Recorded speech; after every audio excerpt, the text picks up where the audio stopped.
how can you make it that your Apple Watch is ready to be sold, like ready to sell? Well, there are some things and some resetting options inside of the settings of your Apple Watch. If you go in here and go to the general section right here, at the bottom we all have the reset button, so you can erase all content and settings. So it's a good thing to start with that. But at the end of the day, in order to make the Apple Watch completely unpaired from your iPhone and all of your ecosystem, so it just behaves like a brand new out of the box, is the way to do that is by using the phone. It naturally has to be the one you used to set up your Apple Watch. And in here on this one, you're going to open up the Watch app like this. And on the main page, make sure you are right here.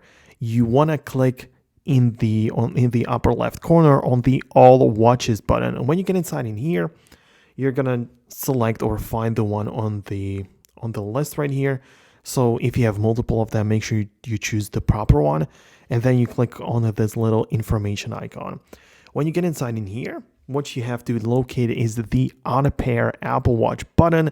Once you do this, once you go through all of the processes and everything, the Apple Watch will then behave as a brand new one, not paired, not connected to any iPhone, and you can then sell it, right? But one more thing which I want to let you know about is that you probably want to do this once you made a deal or once you are sure that you're going to sell it. Because if somebody wants to check out the Apple Watch and all the functions as a secondhand device, it should be set up like, don't unpair it before the person checked out the Apple Watch to make sure everything works.